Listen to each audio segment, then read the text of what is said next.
ಸರ್ಕಾರಿ ಹುದ್ದೆಗಾಗಿ ಕಾಯ್ತಾ ಇರುವವರಿಗೆ ಇದೊಂದು ಸುವರ್ಣ ಅವಕಾಶ ಅಂಥೇಳಿ ಹೇಳ್ಬೋದು. ಈಗ ಬಹಳ ದಿನಗಳ ನಂತರ ಪೊಲೀಸ್ ಇಲಾಖೆಯಲ್ಲಿ ಪೊಲೀಸ್ ಕಾನ್ಸ್ಟೇಬಲ್ ಹುದ್ದೆಗಳಿಗೆ ಅರ್ಜಿಯನ್ನು ಕರೆದಿದ್ದಾರೆ. ಇದಕ್ಕೆ ಹೇಗೆ ಈ ಪರೀಕ್ಷೆಗೆ ಅರ್ಜಿಯನ್ನು ಸಲ್ಲಿಸಬೇಕು, ಅದಕ್ಕೆ ಬೇಕಾಗಿರುವಂಥ ವಿದ್ಯಾರ್ಥಿ ಏನು, ಅದರ ಪಠ್ಯಕ್ರಮ ಹೇಗಿದೆ ಅಂತನ್ನೋದನ್ನು ಸಂಪೂರ್ಣವಾದ ಅಧಿಸೂಚನೆಯನ್ನು KA ವೆಬ್ಸೈಟ್ನಲ್ಲಿ ತಮಗೆ ಸಿಗುತ್ತದೆ. ಅಲ್ಲಿ KA ವೆಬ್ಸೈಟ್ನಲ್ಲಿ ಇದನ್ನು ಡೌನ್ಲೋಡ್ ಮಾಡಿಕೊಂಡು ಕೂಡ ಇದರ ಬಗ್ಗೆ ಪರಿಪೂರ್ಣವಾದ ಮಾಹಿತಿಯನ್ನು ಪಡ್ಕೊಂಡು ಅರ್ಜಿಯನ್ನು ಸಲ್ಲಿಸಬಹುದು. ಮಿಕ್ಕುಳಿದ ವೃಂದದಲ್ಲಿ ಅಂದರೆ ನಾನ್ ಕಲ್ಯಾಣ ಕರ್ನಾಟಕದಲ್ಲಿ ಒಟ್ಟು 3,395 ಹುದ್ದೆಗಳಿವೆ. 3,395 ನಾನ್ ಕಲ್ಯಾಣ ಕರ್ನಾಟಕದಲ್ಲಿ ಹಾಗೂ ಕಲ್ಯಾಣ ಕರ್ನಾಟಕದಲ್ಲಿ 596 ಹುದ್ದೆಗಳಿವೆ. ಹುದ್ದೆಗಳ ಸಂಖ್ಯೆಯನ್ನು ನೋಡಿದಾಗ ಯಾವ ಶೈಕ್ಷಣಿಕ ವಿದ್ಯಾರ್ಥಿಯನ್ನು ಹೊಂದಿರಬೇಕು? ಶೈಕ್ಷಣಿಕ ವಿದ್ಯಾರ್ಥಿ ಪೊಲೀಸ್ ಕಾನ್ಸ್ಟೇಬಲ್ ಈ ಹುದ್ದೆಗೆ ಅರ್ಜಿಯನ್ನು ಸಲ್ಲಿಸಬೇಕಾದರೆ PUCಯನ್ನು ಪಾಸಾಗಿರಬೇಕು. ಅದರ ಜೊತೆಗೆ CBSE ಮತ್ತು ISC ಮಂಡಳಿ ನಡೆಸುವ ಕ್ಲಾಸ್ 12ನೇ ಪರೀಕ್ಷೆಯನ್ನು ಪಾಸಾಗಿರಬೇಕು. ಇತರೆ ರಾಜ್ಯ ಸರ್ಕಾರದ ಪರೀಕ್ಷಾ ಮಂಡಳಿಗಳು ನಡೆಸುವ ಕ್ಲಾಸ್ 12ನೇ ತರಗತಿ ಪರೀಕ್ಷೆಯನ್ನು ಪಾಸಾಗಿರಬೇಕು. ಆಮೇಲೆ national institute of open schooling ವತಿಯಿಂದ ನಡೆಸುವ ಉನ್ನತ ಪ್ರೌಢಶಿಕ್ಷಣ ಕೋರ್ಸ್ ಅಥವಾ HSC. ಆಮೇಲೆ 2 ವರ್ಷಗಳ ITI ಕೋರ್ಸ್ ಅಭ್ಯರ್ಥಿಗಳು NIOSನ ವತಿಯಿಂದ ನಡೆಸುವ ಒಂದು ಭಾಷಾ ಕೋರ್ಸ್ ಮತ್ತು ಒಂದು ಶೈಕ್ಷಣಿಕ ವಿಷಯದಲ್ಲಿ ದೂರ ಕಲಿಕೆ ಮಾದರಿಯಲ್ಲಿ ಅಥವಾ ಪದವಿಪೂರ್ವ ಮಂಡಳಿಯು ನಡೆಸುವ ಪರೀಕ್ಷೆಯಲ್ಲಿ ಒಂದು ಭಾಷೆ ಮತ್ತು ಒಂದು ವಿಷಯದಲ್ಲಿ ಉತ್ತೀರ್ಣರಾದಲ್ಲಿ ಮಾತ್ರ PUCಗೆ ತತ್ಸಮಾನ ಅಂತ ಪರಿಗಣನೆಯನ್ನು ಮಾಡಲಾಗುತ್ತದೆ. ಇನ್ನು ಸರ್ಕಾರದ ಆದೇಶ ಸಂಖ್ಯೆ ಪ್ರಕಾರ ಅನುಕಂಪದ ಆಧಾರದ ಮೇಲೆ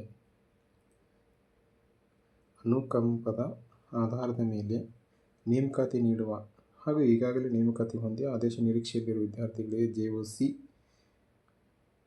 ಇದನ್ನು PUCಗೆ ತತ್ಸಮಾನ ಎಂದು ಪರಿಗಣಿಸಲಾಗುತ್ತೆ. JOC ಇದು ಯಾವಾಗ PUCಗೆ ತತ್ಸಮಾನ ಎಂದು ಪರಿಗಣಿಸಲಾಗುತ್ತದೆ ಅಂತಂದರೆ ಅನುಕಂಪದ ಆಧಾರದ ಮೇಲೆ ನೇಮಕಾತಿ ನೀಡುವ ಸಲುವಾಗಿ ಹಾಗೂ ಈಗಾಗಲೇ ನೇಮಕಾತಿ ಹೊಂದಿ ಆದೇಶ ನಿರೀಕ್ಷೆಯಲ್ಲಿರುವ ವಿದ್ಯಾರ್ಥಿಗಳಿಗೆ ಮಾತ್ರ.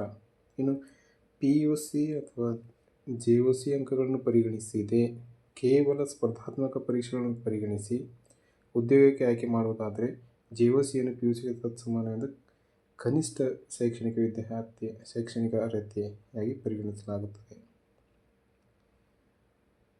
ಇನ್ನು ನೇರ ನೇಮಕಾತಿ ಅಥವಾ ಅನುಕಂಪದ ಆಧಾರದ ನೇಮಕಾತಿ ಹೊಂದಲು ಮತ್ತು ಉನ್ನತ ಶಿಕ್ಷಣ ಪಡೆಯಲು ತಾಂತ್ರಿಕ ಶಿಕ್ಷಣ ಇಲಾಖೆ ನಡೆಸುವ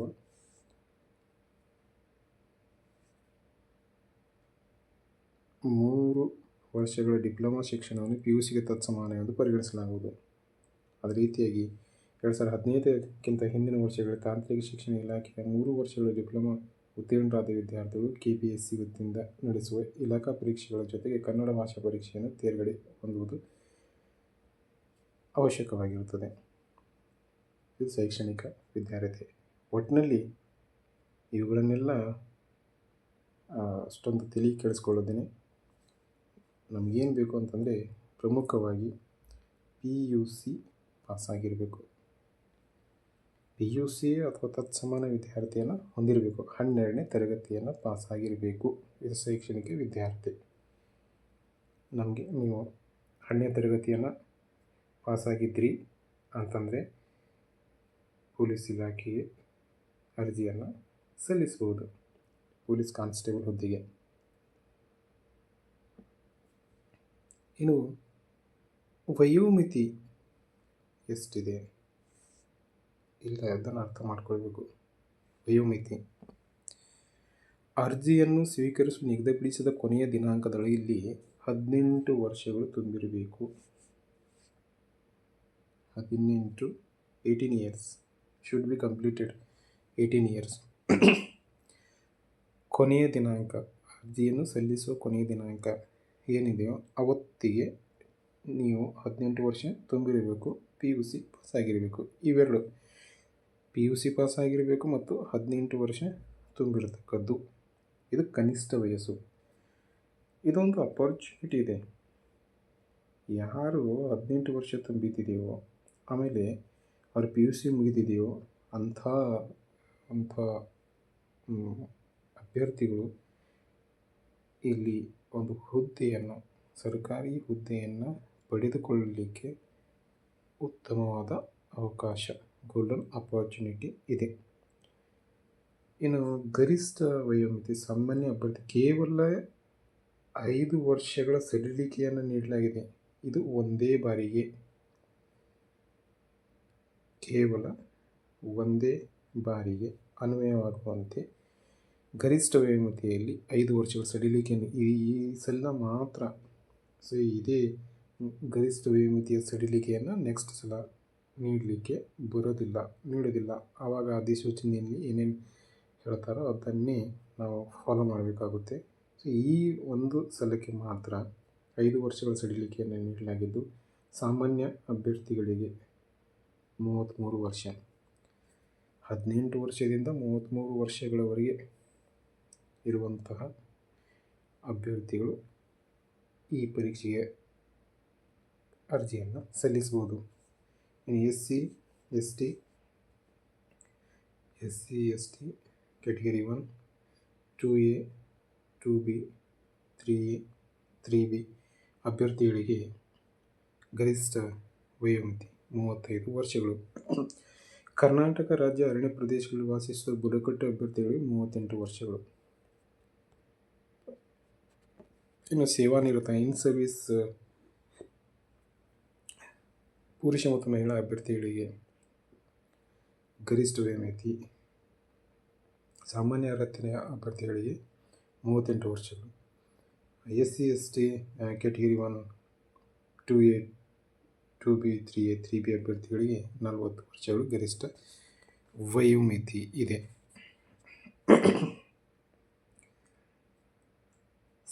ಸೇವಾನಿರತ ಅಭ್ಯರ್ಥಿಗಳು ಅಂದರೆ ಯಾರು ಅಂದಾಗ ಇಲ್ಲಿ ಕರ್ನಾಟಕ ಪೊಲೀಸ್ ಇಲಾಖೆಯಲ್ಲಿ ಪೊಲೀಸ್ ಕಾನ್ಸ್ಟೇಬಲ್ಗಳು ಅಂತದ CAR, DAR, KSRP, IRB, KS, ISF ಹುದ್ದೆಯಲ್ಲಿ 5 ವರ್ಷಗಳ ಸೇವೆಯನ್ನು ಅರ್ಜಿ ಸಲ್ಲಿಸುವ ಕೊನೆಯ ದಿನಾಂಕಕ್ಕೆ ಪೂರೈಸಿರಬೇಕು ಮತ್ತು ಪ್ರಸ್ತುತ ಸದರಿ ಹುದ್ದೆಯ ಸೇವೆಯಲ್ಲಿರಬೇಕು.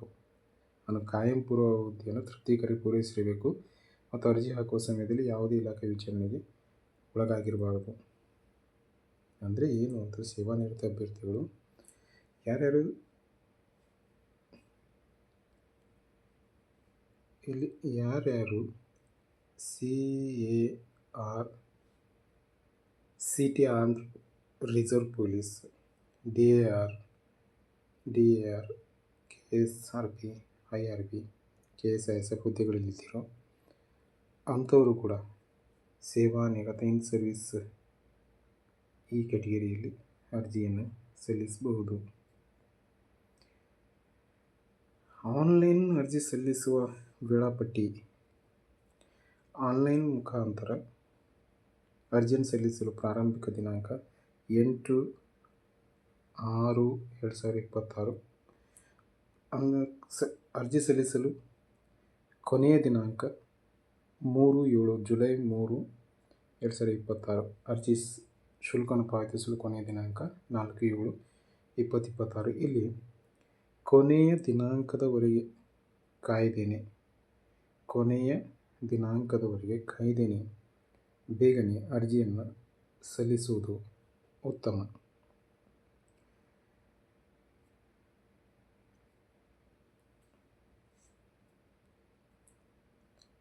ಅರ್ಜಿ ಶುಲ್ಕ ಎಷ್ಟಿದೆ ಅಂತಂದರೆ, ಸಾಮಾನ್ಯ ಅರ್ಹತೆಯ ಅಭ್ಯರ್ಥಿಗಳಿಗೆ 750, 2A,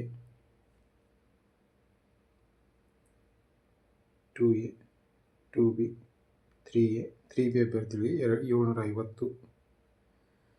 ಆಮೇಲೆ SC/ST ಕ್ಯಾಟಗರಿ 1 ಮಾಜಿ ಸೈನಿಕ ಮತ್ತು ತೃತೀಯ ಲಿಂಗ ಅಭ್ಯರ್ಥಿಗಳಿಗೆ 500 ರೂಪಾಯಿಗಳ ಅರ್ಜಿ ಶುಲ್ಕ ಇದೆ. ಪರೀಕ್ಷಾ ವಿಧಾನ, ಲಿಖಿತ ಪರೀಕ್ಷೆ ಇದೆ. ಈ ಪರೀಕ್ಷೆ ಇದು ಆಫ್ಲೈನ್ OMR ಮಾದರಿಯಲ್ಲಿ ನಡೆಸುವಂತಹ ಒಂದು ಪರೀಕ್ಷೆಯಾಗಿದೆ. ಪರೀಕ್ಷೆಯ ಪ್ರಶ್ನೆ ಪತ್ರಿಕೆ ಹಾಗೂ ಪಠ್ಯಕ್ರಮ ಸಾಮಾನ್ಯ ಜ್ಞಾನ, GK,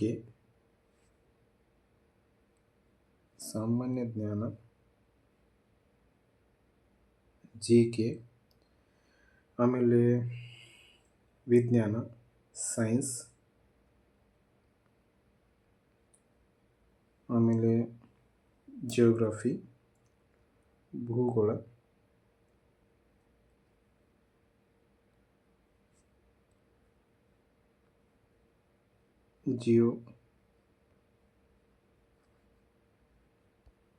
ಜಿಯೋಗ್ರಫಿ. ಅವ್ರ ಜೊತೆಗೆ ಇತಿಹಾಸ, ಭಾರತ ಸಂವಿಧಾನ, ರಾಷ್ಟ್ರೀಯ ಸ್ವಾತಂತ್ರ್ಯ ಚಳುವಳಿ, ಮಾನಸಿಕ ಸಾಮರ್ಥ್ಯ, ನೈತಿಕ ಶಿಕ್ಷಣ, ಆಮೇಲೆ ಸಾಮಾನ್ಯ ಅಧ್ಯಯನ, ಸಾಮಾನ್ಯ ವಿಜ್ಞಾನ. ಸೊ ಈ ವಿಷಯಗಳಿಗೆ ಸಂಬಂಧಪಟ್ಟಂತೆ ಒಟ್ಟು 100 ಪ್ರಶ್ನೆಗಳಿಗೆ 100 ಅಂಕಗಳಿವೆ. 90 ನಿಮಿಷಗಳು. ಒಂದು ಪ್ರಶ್ನೆಗೆ 1 ನಿಮಿಷಕ್ಕಿಂತಲೂ ಕಡಿಮೆ ಸಮಯ ಇರುತ್ತದೆ.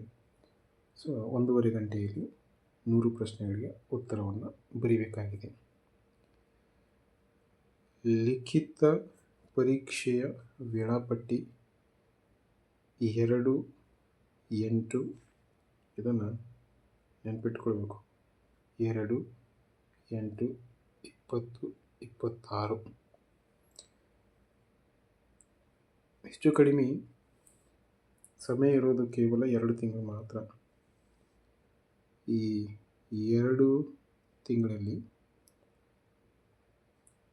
ಇಷ್ಟು ವಿಷಯಗಳನ್ನು ಅಧ್ಯಯನ ಮಾಡಿ ಈ ಪರೀಕ್ಷೆಯಲ್ಲಿ ಹೆಚ್ಚು ಅಂಕಗಳನ್ನು ಪಡೆಯಬಹುದು.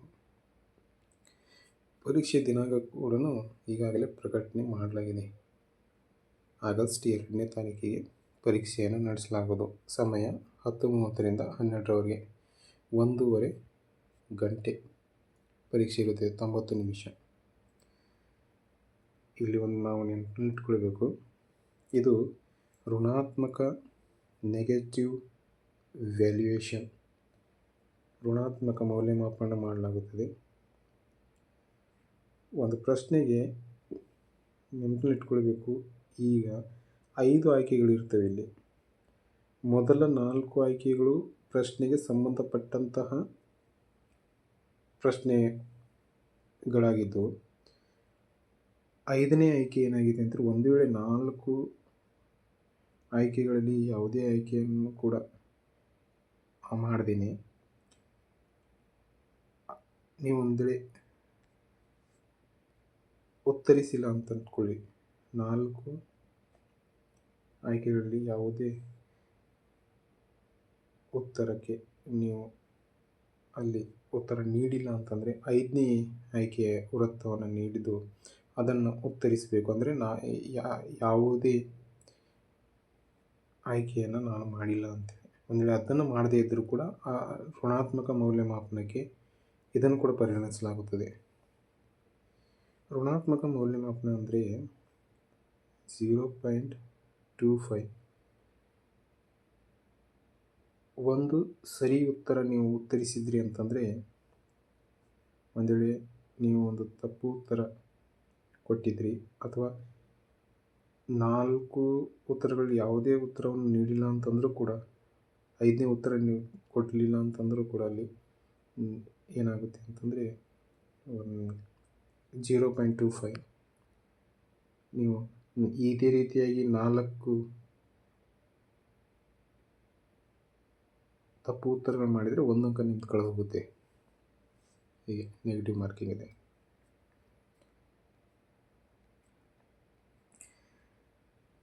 ಈ ಪರೀಕ್ಷೆಗೆ ಅರ್ಜಿಯನ್ನು ಸಲ್ಲಿಸುವುದಕ್ಕಿಂತ ಮೊದಲು ಇದನ್ನು ನಾವು ತಿಳ್ಕೊಂಡಿರಬೇಕು. ಪುರುಷ ಅಥವಾ ಸೇವಾನಿರತ ಹಾಗೂ ಮಾಜಿ ಸೈನಿಕ ಅಭ್ಯರ್ಥಿಗಳು 168 ಸೆಂಟಿಮೀಟರ್ ಎತ್ತರವನ್ನು ಹೊಂದಿರಬೇಕು. ಈ ಕನಿಷ್ಠ ಎದೆಯ ಸುತ್ತಳತೆ 86 ಸೆಂಟಿಮೀಟರ್ ಆಗಿದ್ದು ವಿಸ್ತರಿಸಿದಾಗ 5 ಸೆಂಟಿಮೀಟರ್ ಹೆಚ್ಚಾಗಬೇಕು. ಈ ಸಾಮರ್ಥ್ಯವನ್ನು ಹೊಂದಿರಬೇಕು ಮೊದಲು. ಇದು ಇದೆ ಅಂತಂದಾಗ ಮಾತ್ರ ಇದಕ್ಕೆ ಅರ್ಜಿಯನ್ನು ಸಲ್ಲಿಸಬೇಕು. ಇಲ್ಲ ಅಂತಂದರೆ ಪರೀಕ್ಷೆಯಲ್ಲಿ ಅಷ್ಟೇ ಅಂಕಗಳನ್ನ ಪಡೆದರೂ ಕೂಡ ನಂತರ ಈ 1:5 ಏನು ಮತ್ತೆ ಈ ಪರೀಕ್ಷೆ ಕರೀತಾರೋ, ಸೊ ಆವಾಗ ಇಲ್ಲಿ ಡಿಸ್ಕ್ವಾಲಿಫೈ ಆಗ್ಬೋದು. ಮಹಿಳಾ ಮತ್ತು ತೃತೀಯ ಲಿಂಗ ಅಭ್ಯರ್ಥಿಗಳು 157 ಸೆಂಟಿಮೀಟರ್ ಹಾಗೂ ತೂಕ 45 kg ಹೊಂದಿರಬೇಕು. ಅರಣ್ಯ ಪ್ರದೇಶಗಳಲ್ಲಿ ವಾಸಿಸಿರುವಂಥ ಬುಡಕಟ್ಟು ಪುರುಷ ಅಭ್ಯರ್ಥಿಗಳಿಗೆ 155 ಸೆಂಟಿಮೀಟರ್ ಎತ್ತರ, 5 ಸೆಂಟಿಮೀಟರ್ಗಳ ಕನಿಷ್ಠ ವಿಸ್ತರಿಸುವುದರೊಂದಿಗೆ 75 ಸೆಂಟಿಮೀಟರ್ಗಳ ಕಡಿಮೆ ಇಲ್ಲದಂತೆ ಎದೆ ಸುತ್ತಳತೆ ಹೊಂದಿರಬೇಕು. ಅರಣ್ಯ ಪ್ರದೇಶಗಳು ವಾಸಿಸುವ ಬುಡಕಟ್ಟು ಮಹಿಳಾ ಅಭ್ಯರ್ಥಿಗಳು 150 ಸೆಂಟಿಮೀಟರ್ ಎತ್ತರವನ್ನು ಹೊಂದಿರಬೇಕು. ಸಹಿಷ್ಣುತೆ ಪರೀಕ್ಷೆ ಈ ಮೇಲಿನ ದೇಹದಾರ್ಢ್ಯತೆ ಪರೀಕ್ಷೆಯಲ್ಲಿ ಉತ್ತೀರ್ಣರಾದ ಅಭ್ಯರ್ಥಿಗಳಿಗೆ ಮಾತ್ರ ಈ ಸಹಿಷ್ಣುತೆ ಪರೀಕ್ಷೆ ಇರುತ್ತದೆ. ಇಲ್ಲಾಂದರೆ ಅಲ್ಲಿಂದನೇ ಅನರ್ಹಗೊಳಿಸಲಾಗುತ್ತದೆ. ಅಲ್ಲಿ ದೇಹದಾರ್ಢ್ಯತೆ ಪರೀಕ್ಷೆಯಲ್ಲಿ ಉತ್ತೀರ್ಣರಾದ ಅಭ್ಯರ್ಥಿಗಳು ಸಹಿಷ್ಣುತೆ ಪರೀಕ್ಷೆ ಇದರಲ್ಲಿ ಪಾಸಾಗಬೇಕು. ಪುರುಷ ಮತ್ತು ಸೇವಾನಿರತ ಪುರುಷ ಅಭ್ಯರ್ಥಿಗಳಿಗೆ 1600 ಮೀಟರ್ ಓಟ 6 ನಿಮಿಷ 30 ಸೆಕೆಂಡ್ನಲ್ಲಿ ಪೂರ್ಣಗೊಳಿಸಬೇಕು. ಎತ್ತರ ಜಿಗಿತ 1.20 ಮೀಟರ್ಗಿಂತ ಕಡಿಮೆ ಇಲ್ಲದಂತೆ ಹಾಗೂ ಉದ್ದ ಜಿಗಿತ 3.80 ಮೀಟರ್ಗಿಂತ ಕಡಿಮೆ ಇಲ್ಲದಂತೆ 3 ಅವಕಾಶಗಳಲ್ಲಿ ಪೂರ್ಣಗೊಳಿಸಬೇಕು. ಗುಂಡು ಎಸೆತ 7.26 kg ಇದ್ದು ಈ ತೂಕದ ಗುಂಡನ್ನು 5.60 ಮೀಟರ್ಗಿಂತ ಕಡಿಮೆ ಇಲ್ಲದಂತೆ 3 ಅವಕಾಶಗಳಲ್ಲಿ ಪೂರ್ಣಗೊಳಿಸಬೇಕು, ಪಾಸಾಗಬೇಕು. ಮಹಿಳಾ ಅಭ್ಯರ್ಥಿಗಳಿಗೆ 400 ಮೀಟರ್ ಓಟ 2 ನಿಮಿಷಕ್ಕಿಂತ ಕಡಿಮೆ ಇಲ್ಲದಂತೆ ಪರಿಪೂರ್ಣಗೊಳಿಸಬೇಕು. ಎತ್ತರ ಜಿಗಿತ 0.90 ಮೀಟರ್ಗಿಂತ ಕಡಿಮೆ ಇಲ್ಲದಂತೆ ಹಾಗೂ ಉದ್ದ ಜಿಗಿತ 2.50 ಮೀಟರ್ಗಿಂತ ಕಡಿಮೆ ಇಲ್ಲದಂತೆ 3 ಅವಕಾಶಗಳಲ್ಲಿ ಪೂರ್ಣಗೊಳಿಸಬೇಕು. ಗುಂಡು ದೇಶ 4 kg ಆಗಿದ್ದು 3.75 ಮೀಟರ್ಗಿಂತ ಕಡಿಮೆ ಇಲ್ಲದಂತೆ 3 ಅವಕಾಶಗಳು ಇಲ್ಲಿ ಸಿಗುತ್ತವೆ. ಹೀಗೆ ಸಹಿಷ್ಣುತಾ ಪರೀಕ್ಷೆಯಲ್ಲಿ ಪಾಸಾದ ನಂತರ ವೈದ್ಯಕೀಯ ಪರೀಕ್ಷೆಗೆ ಕರೆಯಲಾಗುತ್ತದೆ. ವೈದ್ಯಕೀಯ ಪರೀಕ್ಷೆಯಲ್ಲಿ ಪಾಸಾದ ಅಭ್ಯರ್ಥಿಗಳು ಈ ವೈದ್ಯಕೀಯ ಪರೀಕ್ಷೆಯಲ್ಲಿ ಯಾವ್ಯಾವ ಪರೀಕ್ಷೆ ಮಾಡ್ತಾರೆ ಅಂದರೆ ದೃಷ್ಟಿ ಪರೀಕ್ಷೆ, ಶ್ರವಣ ಪರೀಕ್ಷೆ ಹಾಗೂ ಇವುಗಳಲ್ಲಿ ಇರಬಾರ್ದು. ನಾಕ್ ನೀಸ್, ಫ್ಲಾಟ್ ಫುಟ್, ಬೋಲೆಕ್ಸ್, ಕ್ಯೂಬಿಟಸ್ ವಲ್ಗಸ್, ಕ್ಯೂಬಿಟಸ್ ವರ್ಸಸ್ ಇವುಗಳ ಇರಬಾರ್ದಿಲ್ಲ ವೈದ್ಯಕೀಯ ಪರೀಕ್ಷೆಯಲ್ಲಿ.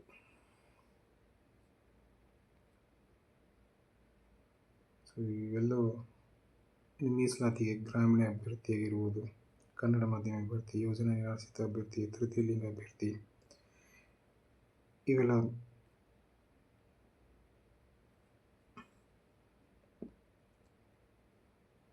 ಪ್ರಮಾಣ ಪತ್ರಗಳನ್ನು ಅರ್ಜಿ ಸಲ್ಲಿಸುವ ಕೊನೆಯ ದಿನಾಂಕದೊಳಗೆ ತೆಗೆದಿಟ್ಟುಕೊಂಡಿರಬೇಕು.